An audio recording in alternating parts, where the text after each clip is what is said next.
if a pilot is flying around the curve of the Earth, then he should be dipping the nose down every 5 minutes. He should be dipping the nose down to stay around the curve. But the thing that really got me interested was, as you say, the gyroscope. In a plane, there is an artificial horizon, okay, and it's based on a gyroscope. And if you spin a gyroscope on a surface, it will want to stay upright. You can twist and tilt the surface as much as you like, the gyroscope will stay upright. So if a plane has a gyroscope and it starts following the curve of the Earth, the gyroscope would stay upright, which means the artificial horizon will start to roll backwards. But it doesn't. That's absolute proof that a plane flies over a flat surface rather than a curved one. Because I asked the pilot on my last flight, do you ever notice the artificial horizon rolling backwards? He said, no, but the artificial horizon has complex electronics in it to make sure it knows where it is on the Earth and it compensates. But I went to the manufacturer of the artificial horizon, and they confirmed to me that it's completely mechanical, nothing electronic in it whatsoever. So it's literally just a gyroscope that can freely move. So that right there is proof to me that planes fly over a plane. None of it makes sense. The problem is that we're taught as children, this ball Earth lie, and you might ask as a child, what about the people in Australia? They're standing on the bottom of the globe, won't they fall off? And your teacher says, no, gravity. And you go, oh, okay. And you never go back to that question. But when you go back to it as an adult and start looking at it with a critical eye, right, the whole thing falls apart. As you say, the globe is spinning at 1,000 miles an hour. Neil deGrasse Tyson, who's a leading astronomer in America. I'm Neil deGrasse Tyson, bitch. Tells us that the Earth is not a perfect circle. It is actually an oblate spheroid. It's squashed and wider at the equator. Yeah. So Earth, throughout its life, even when it formed, it was spinning, and it got a little wider at the equator than it does at the poles. So it's not actually a sphere. It's oblate, and officially it's an oblate spheroid. That's what we call it. But not only that, it's slightly wider below the equator than above the equator. A little chubbier. A little chubbier. Yeah. Chubby's a good way. It's like pear-shaped. So my question to him would be, why is there land at the equator? Because water will move more readily than rock. So if the Earth is spinning, the water will be collected at the equator. I mean, if you spin a wet tennis ball, the water shoots off at the equator, essentially. So all the water will be gathered around the equator. So why is there land at the equator? Doesn't make any sense. The other thing that's about the spinning Earth is looking at the stars. Now,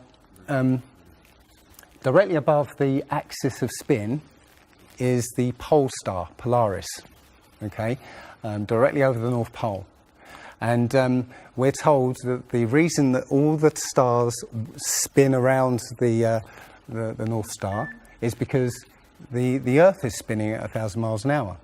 Okay, seems to make sense, because if you put a long exposure camera pointing at the North Star, you'll see the stars will make perfect circles around, perfect star trails.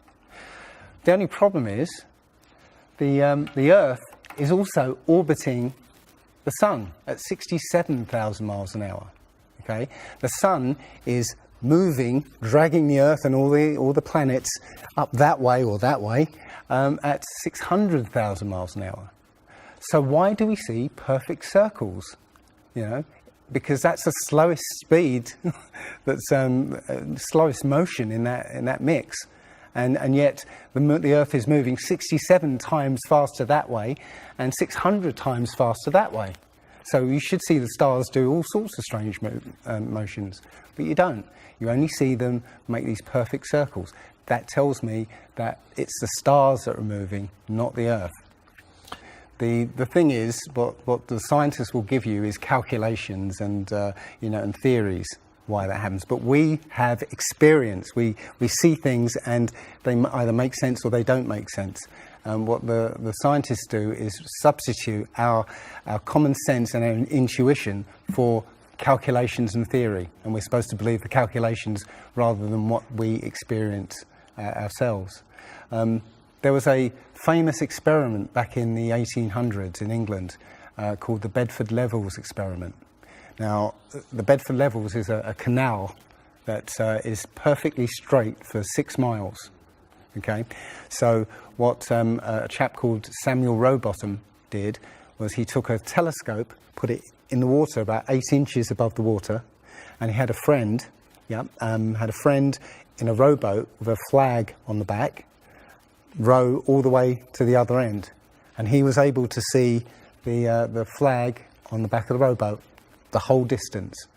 Now, according to spherical trigonometry, the curve of the Earth is 8 inches per mile squared. So over 5 miles, that's 5 times 5, 25, times 8, which is 200, that's 200 inches, which works out at 16 feet. That means the boat should have been 16 feet below the horizon. He shouldn't have been able to see the boat.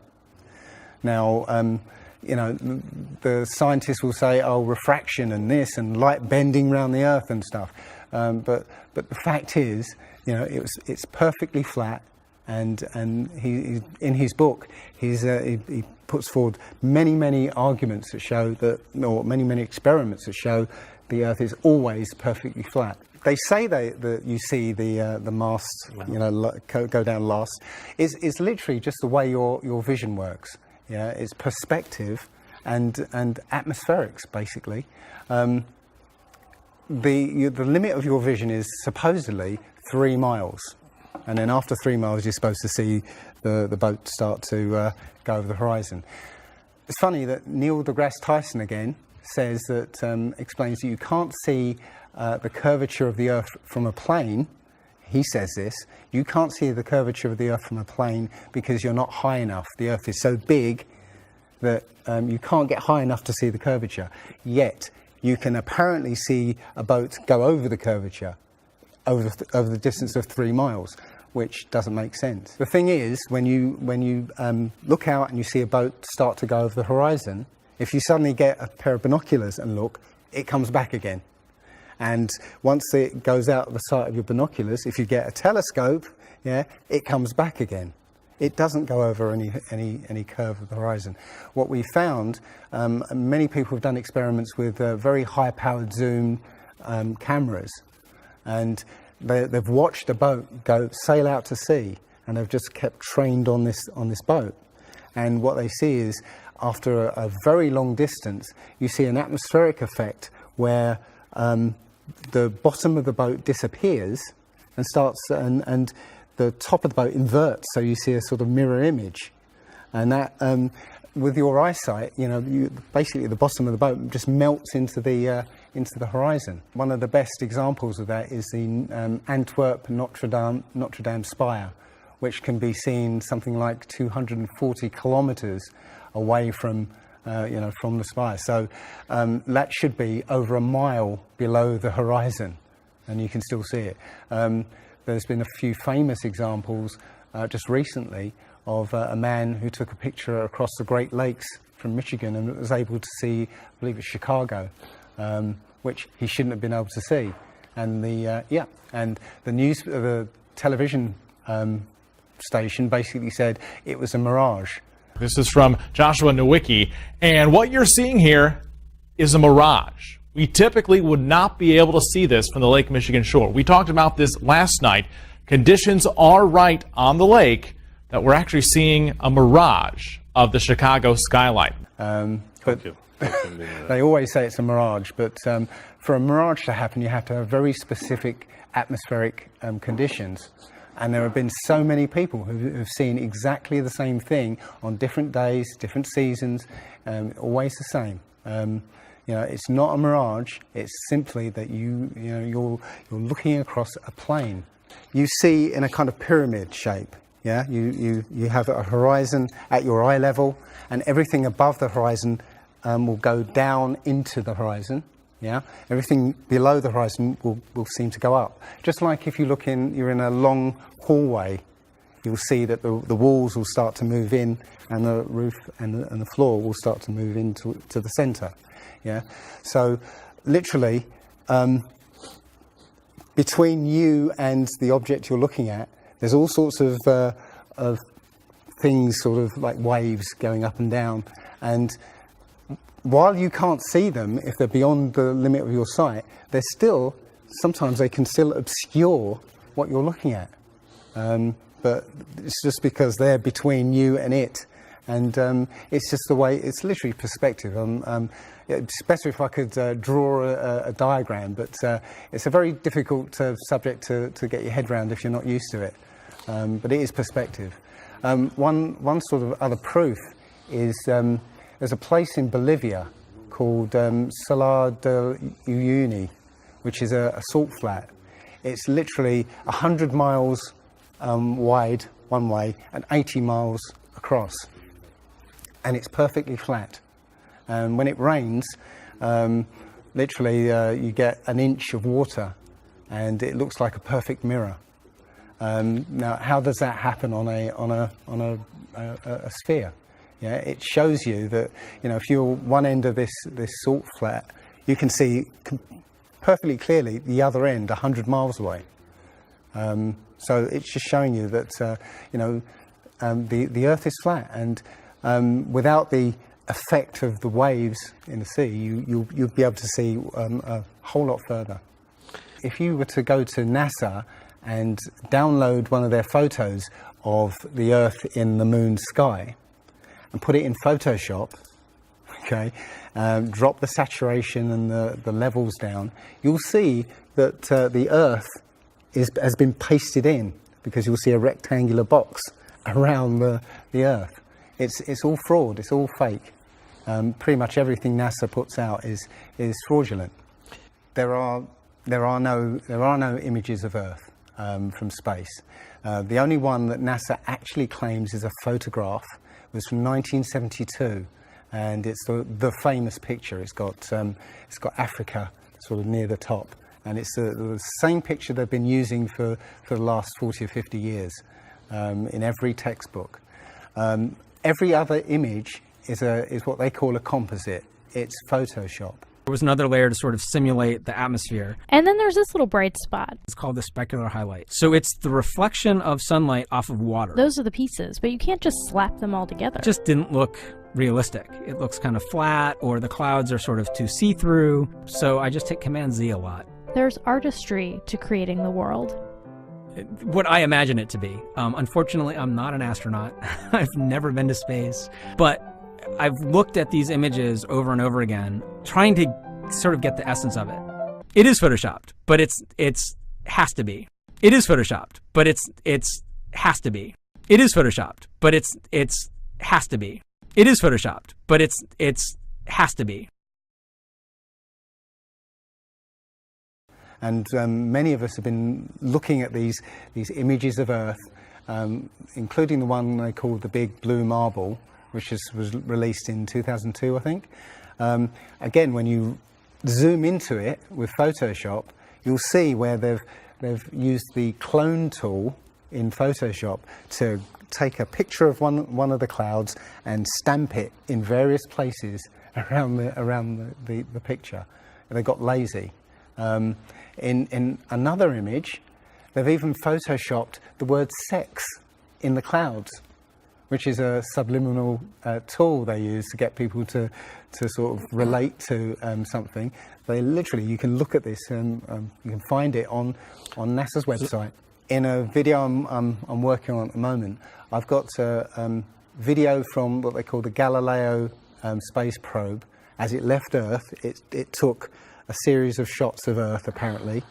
And you see that over the course of 25 hours, the clouds never move. Okay. Now, I happened to find some pictures of satellite pictures of Earth, and I noticed that in these separately taken satellite shots, the clouds were exactly the same as the ones in the in this Galileo shot. So it's a cloud map. It would be very simple indeed to just silence everybody, put an end to this topic once and for all, turn the Hubble round and show us Earth in real time, zooming in onto a place so that we can see what's happening at that place, and we know that there is something up there looking down on us from space. But they will not do it. They can't do it. It can't. It doesn't exist. It literally doesn't exist. When you go onto the plane tracking software, you'll see hundreds and hundreds of flights over the northern hemisphere, and you can track those flights from beginning to end. When you look at any flight in the southern hemisphere, what you'll find is the flight takes off and disappears off the tracking, usually about an hour after takeoff, and then later on will reappear an hour before landing. Now, there's no explanation for it. I mean, the point is that distances are very different, and distances and flight plans are very different on the flat Earth than they are on the ball. And when you look at flights in the southern hemisphere, they make some really crazy, sort of deviations.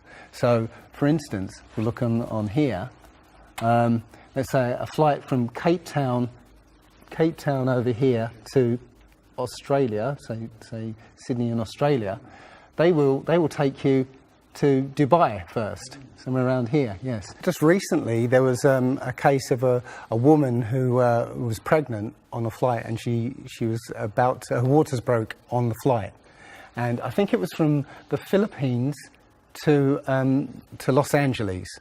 Mm-hmm. And again, if you look on this map, you're from around here somewhere to here. Okay.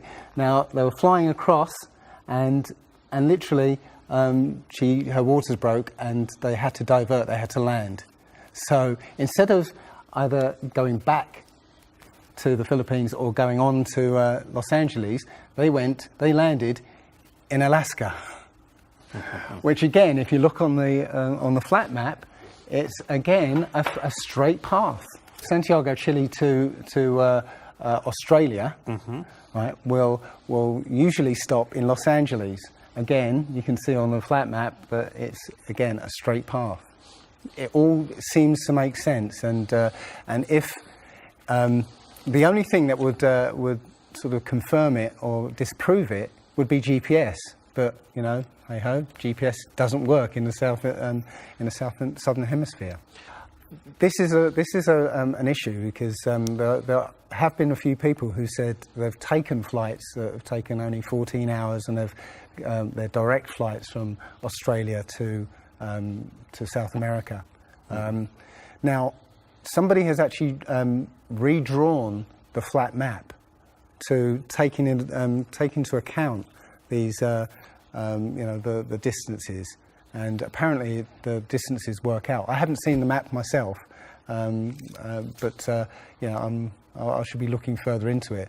But yes, up until these people came forward, and again, I haven't seen any real evidence that they have taken these flights. They told me they've taken these flights, but who knows?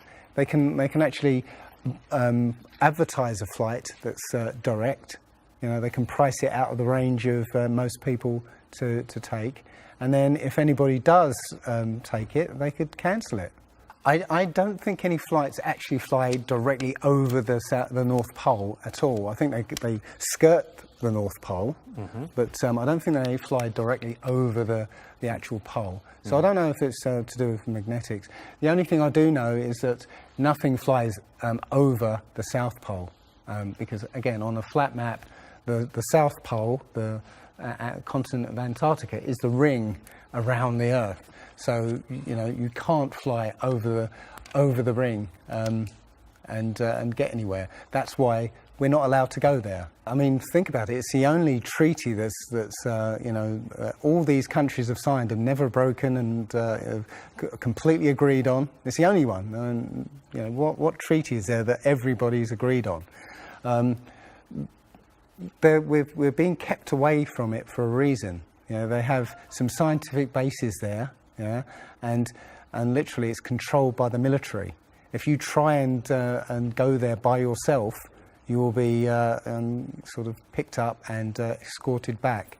There was a guy called Jarls Anderhoy who tried to take a mission to the Antarctica, and he was picked up and taken back by the military. It's a good reason, because they don't want you finding out what's beyond. Admiral Byrd he actually did four expeditions, and most of them were military expeditions with huge military groups. Thousands of people, planes, boats, the works. And yes, he confirmed in an interview that he discovered a continent as big as the continental United States out there, that was with warm water lakes and mountains and everything, that was completely uninhabited. And he described it as the other side of the South Pole to Middle America. So on the globe, that means it would be somewhere in the Indian Ocean. There's a huge continent that nobody knows about. So yeah, there's more going on than meets the eye.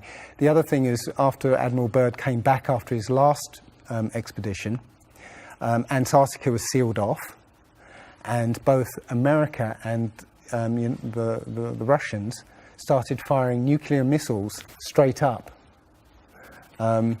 Now, in America, that was called Project Operation Fishbowl, and it came under something called Project Dominic. Well, Fishbowl makes sense, because it seems like Admiral Byrd found the edge of the dome, while he was out there. And as soon as he left there, they started firing missiles straight up, I believe, to try and test how far that dome went. If you look at the footage of these explosions, what you'll see is an explosion. Well, when a bomb goes off in midair, it's a fireball. It expands in all directions and mostly up. Okay. Now, if you look at these explosions on Operation Fishbowl, they explode outwards in a ring, which means it's exploding against something, because it can't rise with the heat. So it's exploding against something and exploding outwards. Okay, and the middle of the explosion, you'll see it glows, hot, and then it cools over time. So it looks to me like they were exploding against a dome. Now, I said it was Operation Fishbowl, obviously Fishbowl, but there's a chap called Rob Skiba who discovered that the Project Dominic, the word Dominic means of the Lord, Fishbowl of the Lord. So I believe they clearly know that we're in an enclosed system, and Admiral Byrd found the edge, and they've tested to see how far it goes up. They will also say that if a sniper is trying to hit something a great distance, a couple of miles away, they have to take into consideration the spinning of the Earth, because they say that as the bullet leaves the muzzle of the gun, it's now independent of the rotation of the Earth. So, the Earth will spin away from where the bullet, and you have to take that into account. They say that about artillery shells as well, but it's not true. If that was true, a sniper would have to spend ages and ages calculating how to make that shot, and they don't. They literally take into consideration the wind and the elevation, and they don't take the Coriolis effect into consideration at all. Also, planes. If that works for bullets, if bullets, as soon as they leave the Earth, they're now independent of the spin, then why doesn't it work for planes? Yeah, there's a video on YouTube that actually tries to explain that the Coriolis effect works by using the example of a paper plane. You have to throw it. If you throw it north, the Earth will spin and the plane will land sort of east. But if you take the idea of a real plane, a plane would have to aim north to go east in that case. But that's not what happens. And if that was the case as well, planes would have to land on runways that are moving. And that would be impossible. But how is it that you can take a flight from London to New York and it will take exactly the same time as a flight from New York to London? Yeah, one's with the spin of the planet and the other one's against it. So it doesn't make sense. They'll say that the whole atmosphere is moving, yeah, with the planet, but that doesn't make sense either, because the atmosphere, say it's that thick, the top layer of the atmosphere will be moving slow, and as further you get in, will be moving faster. How, if everything is moving like that, how do you get a light breeze that blows against the spin of the planet? How do you get a breeze that goes from north to south? It just doesn't make sense. And again, science will give you calculations and esoteric ideas, but you can go out and look for yourself, and you'll see what makes sense and what doesn't. The other thing is that we have senses to be able to sense acceleration. Yeah, you get in a car and somebody puts their foot down, and you get thrown back in your seat. You can feel the acceleration. Yeah, you can feel changes, very minute changes of acceleration.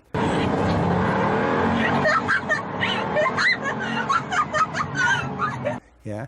So how is it that if you live up here in Macedonia, yeah, which is spinning at maybe 700 miles an hour, yeah, because the speed it's spinning is slower than this speed. So if you took a flight down to Africa, yeah, on the equator, why don't you feel the change in acceleration? Yeah, so why don't you feel the change in acceleration? You have these senses that will register the slightest change.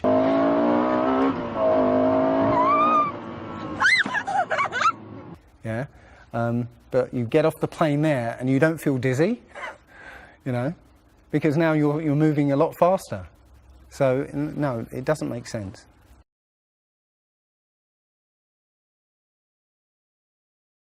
Well, you saw from his balloon when he stepped out on the platform, the curvature of the Earth. Yeah, it looked very obvious. Oh, everybody pointed it and said, "Oh, look, there's a curvature." But when you actually looked at the ground, when you looked at the Earth, well, it was New Mexico. That's where he jumped. The whole Earth that you saw there was New Mexico. So if that was a curvature, the Earth must be very, very small indeed, and New Mexico must take up a huge part of it. Yeah, it was a fisheye lens to curve that, to make that curve. And when he jumped, it took I think it took him like 2 hours to get to that height. Yeah, he went straight up. In that 2 hours, the Earth should have rotated away quite a distance, but I think he only landed something like 70 kilometers away from where he sort of went up in the first place, and that can be attributed to the wind. So no, I mean that there's no proof whatsoever. There is so much to this. As I said, if you start looking and asking questions about the very basic things, you'll find that the answers you were given as a child just do not make sense.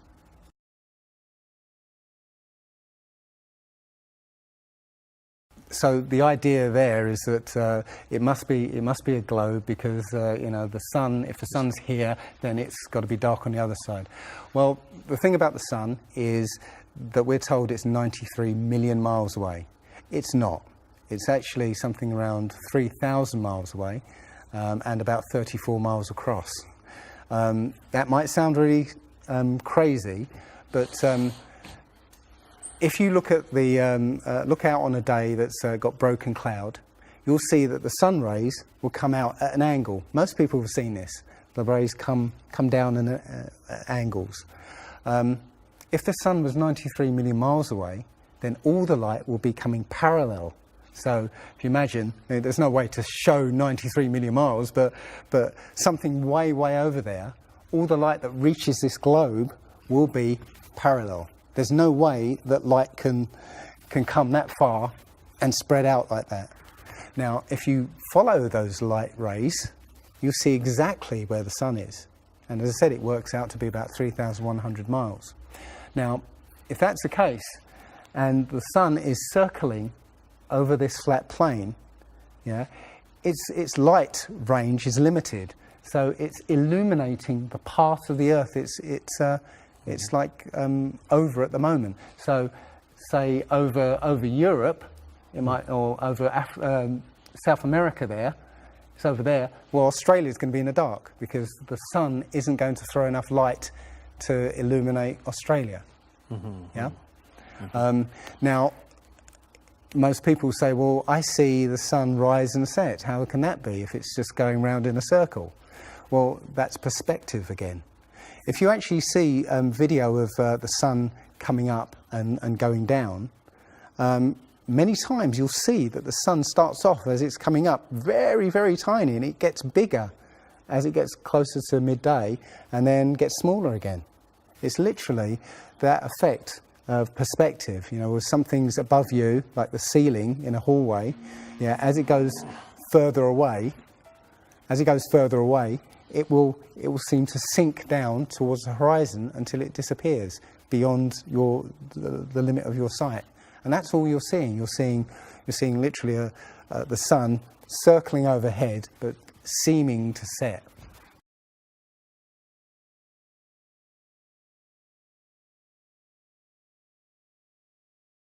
There was a team in California that launched a rocket 75 miles up. And you can find this video on YouTube. It's difficult to watch because the cameras, there were 7 cameras on this rocket, and it was spinning as it went up, so it's very, I say, difficult to watch.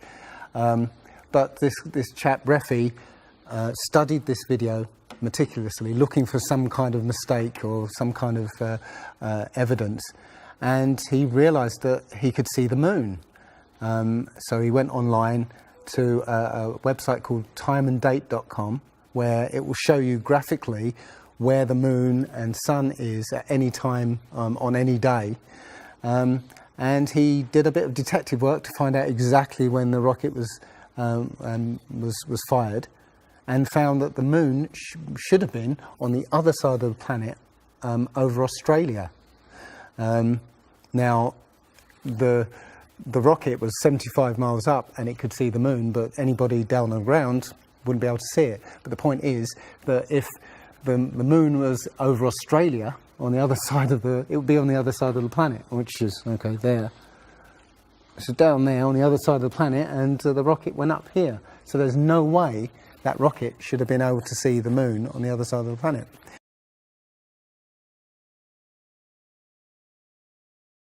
If you watch the trajectory of the space shuttle, it doesn't go straight up. It always goes in a curve and out to sea. The point is that they actually go horizontal. The space shuttle goes horizontal. It never goes any further up. It goes horizontal, very, very low down in the atmosphere, because it drops its external tank while it's still in the atmosphere. So, you know, it's still in the atmosphere while it's horizontal, so it never gets any higher, and it goes out of sight, not because it goes too high, because it goes too far downrange. And it seems that nobody's ever on the space shuttle, and the proof of that is the Challenger disaster. In, I believe it's 1986, the Challenger exploded just after takeoff and killed 7 astronauts. But it turns out that 6 of the astronauts are still alive, and most of them are using their original names. And you can find pictures of them. They're using the same names, and they're doing ordinary jobs now. Teachers, lecturers, lawyers, whatever, but they're still alive. I think it's a mock-up. I think it's an empty shell and literally just dishes in the sea, out of sight. And they have a plane that's mocked up to look like a space shuttle. And you can see whenever the space shuttle lands, you can hear it. It's a loud jet engine. You watch any video of the space shuttle landing, you can tell it's a jet engine.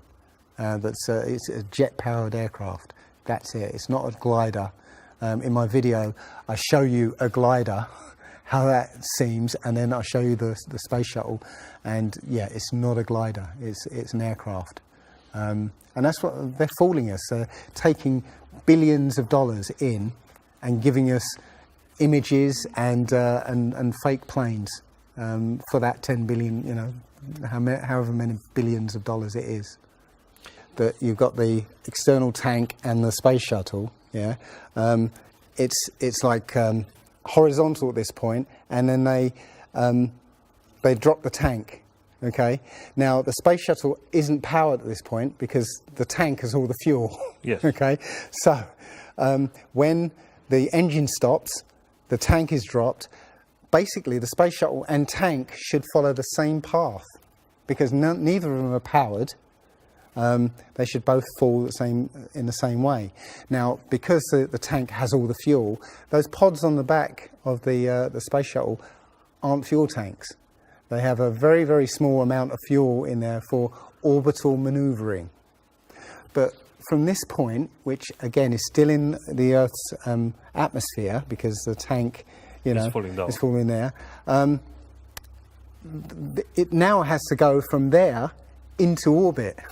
They haven't got the fuel there to insert it into orbit.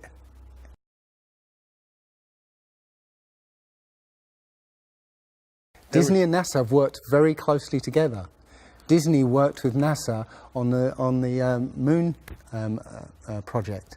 Yeah, they made it. They filmed it so that it would be entertaining for the masses. Yeah, and they're still working with NASA.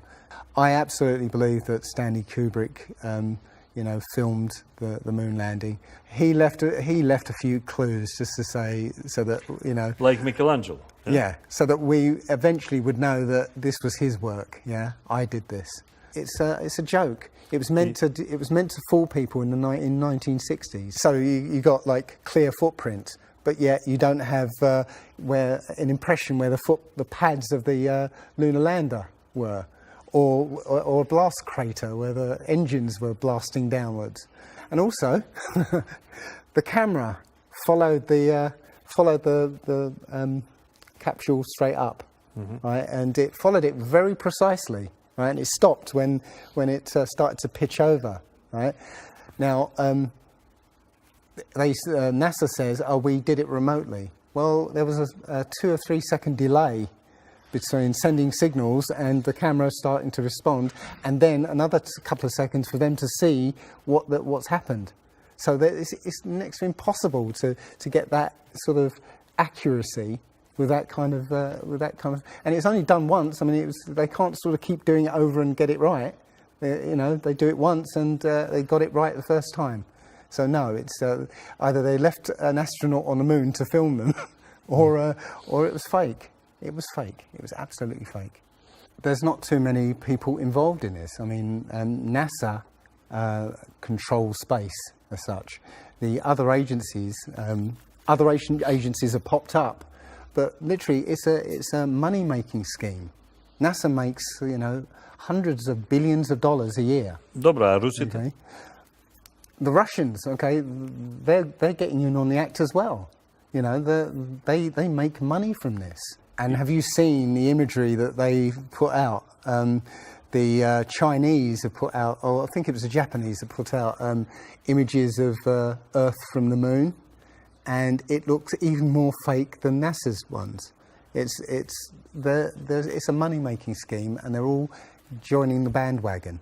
But that isn't the first thing that's been hidden over the years. I mean, we're all driving petrol cars because 100 years ago, the Rockefeller family basically cornered the market on oil, and the car industry was going electric. So, you know, all cars would have been electric from the get-go, but they basically forced everybody to use petrol cars, and have hidden this secret. And literally, you know, we could be running around in electric cars that have unlimited mileage by now, but we're still using these 100-year-old machines, dirty machines, because of a secret that's been kept. It's easy. If everybody's been trained into believing that this is real, right?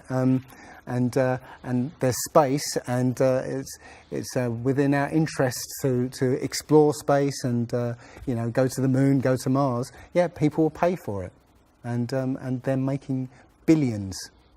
And yeah, there's more to it, because I believe there's a big deception coming, and it's to do with aliens, because now since Roswell, 1947.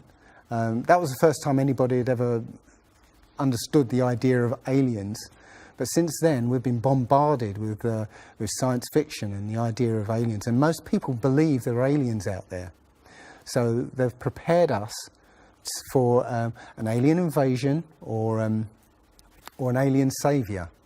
And I think the flat Earth came along at the right moment to educate people, to make people believe or understand that we've been lied to. And if you know, as I know in my heart now, that is real and this isn't, I will not be fooled by aliens coming, because there are no aliens. There's no space. Yeah, it's all fantasy by Disney and NASA.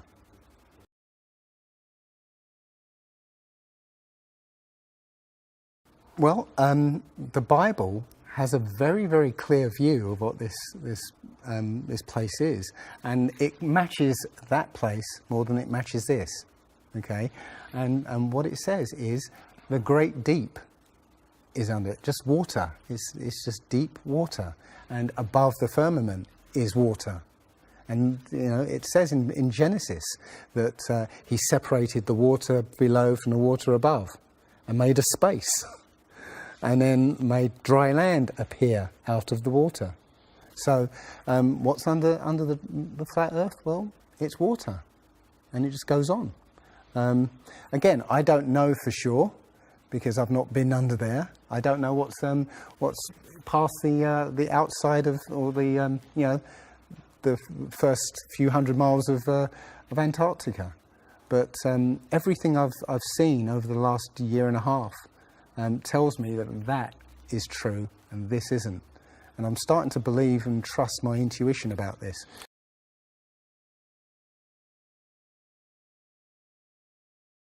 Nobody has actually really gone all the way across Antarctica. Yeah. Now, there are millionaires out there who could, you know, assemble the resources to make an expedition and completely, you know, go across and chart Antarctica and make a name for themselves, being the first person to do that. Yeah, but nobody ever does. One thing I was going to say, which is slightly totally off topic, but the topic I really want to go to is that people, ordinary people, have become scientists through this. Okay. You know, the science community is ignoring a lot of the things that we're looking at, and so normal people are going out and doing experiments. And one of the experiments has turned up an amazing fact that we've not been told, and it destroys the whole idea of this heliocentric system, and that is the moon. If you get a piece of card, put it on the floor, and sort of you put another piece of card to act as a barrier for the moonlight. So you have the moon above, card on the floor, and a piece of card in front to shield half of the card. Yeah. Now, a lot of people have these laser thermometers. Now, you can actually measure the temperature of the moonlight next to the temperature of the shade of the moonlight and you'll find the moonlight is colder than the shade, the opposite from the sun. So the moon is throwing out its own light, and that light is the opposite from the sun. Now, that tells you that it's not reflecting the sun's light. It's producing its own, and its light is different from the sun's. So, you know, the scientific community have not told us this, yeah, because they won't tell us this because it destroys this idea that the sun is, you know, is lighting up the moon.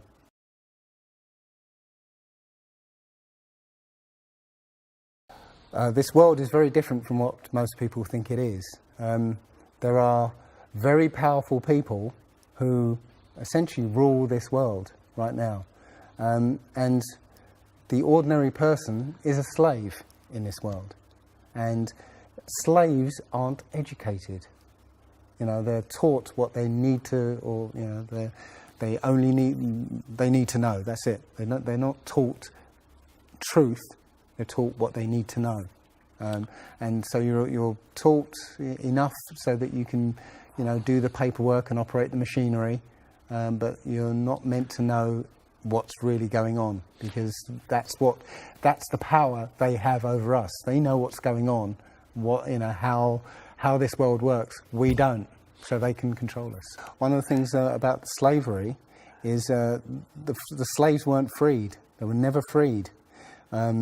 When the 14th Amendment or 13th Amendment, I can't remember which one, actually made everybody a slave.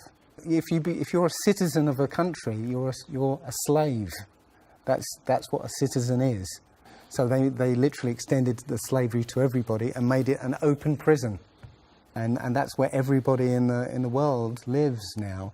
We're slaves to very powerful masters. We don't see bars. No. Yeah? The bars are the borders of the country. Right? You have to use a pass to get out, and they'll let you out if you show them your pass. Yeah, and sometimes they won't let you out. You know, as I was coming here, I was lining up to go on the plane, and somebody in front of me was told, no, you can't fly. They found something in your bag, so you can't fly today. So, you know, we have, as I said, we have natural rights to travel anywhere on this earth. We were born on this earth. We have the right to travel anywhere. But our masters have kept us in small, open prisons that you need to get permission to move around.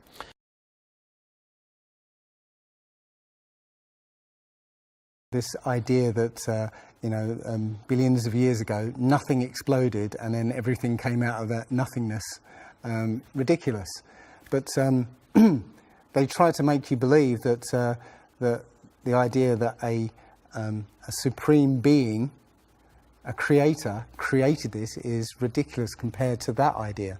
I mean, if you look at it objectively, I would lean towards a creator because, there's so much that points to, the fingerprint of a creator. But it's no less ridiculous than nothing exploding and becoming something.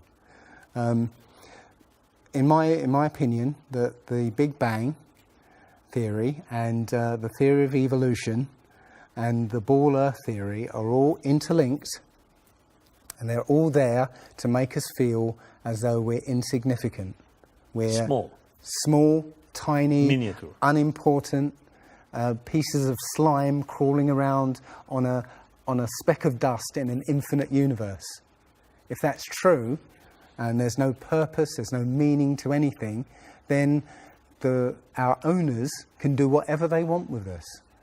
Then, this is all accidental, so food can be genetically modified because it's imperfect. We can be modified because we're imperfect. If we realize that this is the universe, and complete universe. Yes, this system is everything. Everything that NASA has put out is CGI, is fake. Okay, You know, people say, I think you mentioned it, you know, if you look out into the universe, you see that the moon is round, you know, spherical, and the planets are spherical, and so why are we flat?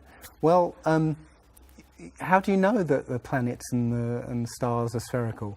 You know, all you get is, if you look for a telescope, you see a flat disk. If you think you see a spherical shape there, well, it needs two eyes to resolve 3D. If you're looking for a telescope, you can't see anything in 3D. It's going to be flat anyway. So all you see is a flat blob of light. It's only NASA that's given you these beautiful pictures of so-called planets and stars. Yeah. So it's a fallacy to say, well, everything else out there is spherical, so we must be. You know, how this is special. You know, so why?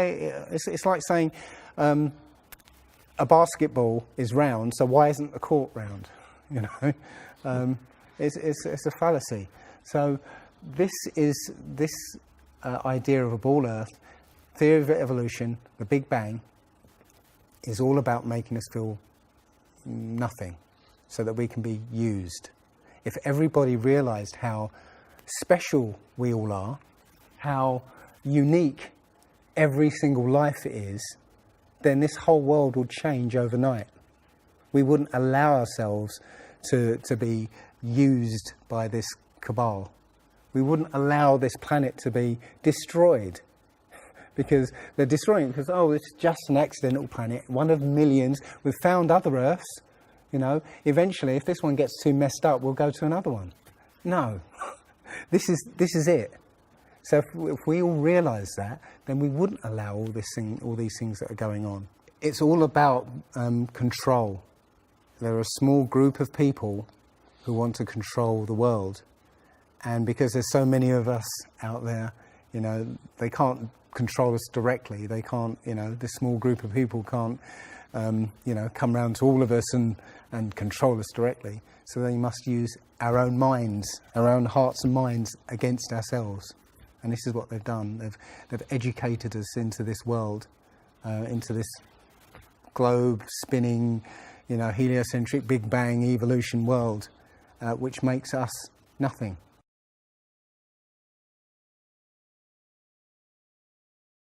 This is amazing, because when I first started looking, it was about 1.5 years ago, I looked on YouTube and there were maybe about 100 videos, not even that probably, and nobody was talking about it, right?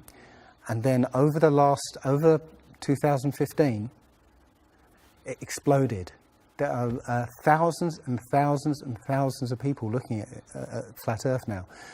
And what happens is that you'll watch something or read something, and something will strike a chord in your mind, and you'll think, yeah, I've always wondered that. And what will happen is you will start feverishly researching. I mean, what happened to me was, as soon as I got that, I spent every waking hour looking for things and testing things, and this seems to be replicated with thousands of people around the world who suddenly come into this. They start, you know, researching and getting a passion for this, because this is what I think, it's the truth, and we recognise the truth when we hear it, and we feel it, and this I believe has come at the exact right time, so that we awaken to what's going on in the world. Nothing else, you know, 9/11 even hasn't awoken people, right, to this extent. You know, for me, I've been an atheist for 40 years. From the age of 13, you know, I didn't want anything to do with God and Bibles and whatever and religions. And now I know for a fact there is a creator. I've seen his fingerprint, you know, not just with the Flat Earth. Everything I've done in the last 5 or 10 years has led me to see that there is a creator now. And and there's a great many people out there who have had exactly the same revelation as I have. And it is. I'm now following the commandments and trying to be the best human being that I can be, because I think it was a guy called Kent Hovind who said there are only two possibilities. Either there is a God or there isn't. And both of them are terrifying. Yeah. If there isn't a God, then nobody's in control. We're hurtling through space and there's no plan and there's no nothing, and that's terrifying. If there is a God, then we'd better find out who he is and what he wants and do exactly what he says. And it turns out that he gave us very specific instructions on how to live. And they're not rules as in laws that you must follow because or put you in prison if you don't. No, these are rules to live by, to make a harmonious world. Don't harm anyone, don't kill anybody, don't steal from people, don't covet people's items, Don't lie. Don't lie. I mean, these things are written in our hearts anyway, yeah? But we're in a society that legalizes all of the 10 Commandments. The policemen and soldiers can kill. They're allowed to kill. Yeah, Politicians can lie. They can lie. They're lying all the time. They're actually. lying all the time. Police have been told that they are allowed to lie to try and get to catch somebody. Yeah, they're allowed to lie. Everything in the 10 Commandments is legalized in this society. That tells you who runs this society. Yeah. So yeah, this is a profound movement. I don't like using the word movement, but it's a profound shift in consciousness for people, because unlike any other topic that's come out in the last few years, this one has made people realise that they've been lied to.